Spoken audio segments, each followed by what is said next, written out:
অনেকে অভিযোগ করেন যে ঘাড়ের এই অংশটুকুতে ব্যথা করতেছে।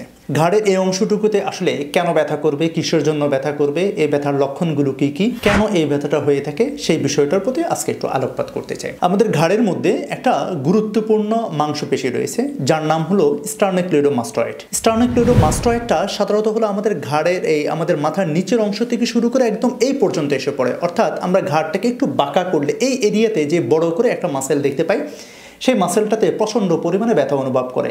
অনেকে অভিযোগ করেন যে আমি মিডল পয়েন্ট থেকে সাইডে ঘুরতে পারি না। অনেকে অভিযোগ করেন মিডল পয়েন্ট থেকে অ্যাঙ্গুলার করে আমরা একটু যখন উপরের দিকে যখন লক্ষ্য করি, সেই ক্ষেত্রে আমাদের এই মাংসপেশিটাতে প্রচণ্ড পরিমাণে ব্যথা অনুভব হয়। সাধারণত এই মাংসপেশির এরিয়াগুলোতে যদি প্রচণ্ড পরিমাণে যে ব্যথা অনুভব হয়, এই ক্ষেত্রে আপনাকে যে কাজটুকু করতে হবে, স্টার্নোক্লেইডোমাস্টয়েডের অথবা আপনি ঘাড়টাকে একটু বাঁকা করলে এখানে যে মাংসপেশিটা দেখতে পাওয়া যায় তার নিচে একটু যদি চাপ দেন, ডেইলি যদি আপনি 10 বার করে যদি চাপ দেন, মাংসপেশির উপরে একটু যদি প্রেশারাইজ করেন, তাহলে সেই ক্ষেত্রে আপনি এই ব্যথা থেকে মুক্ত থাকতে পারবেন।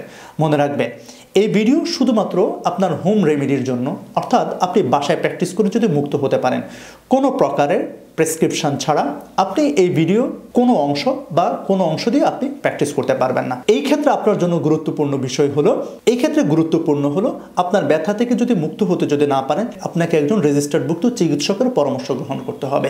মনে রাখবেন, ব্যথা দীর্ঘদিন থাকলে আশেপাশের এরিয়াগুলোতে অনেক বেশি পরিমাণে ক্ষতি সাধন করে থাকে। আপনারা সুস্থ থাকবেন, সুন্দর থাকবেন। আজ এই পর্যন্তই। আল্লাহ হাফেজ।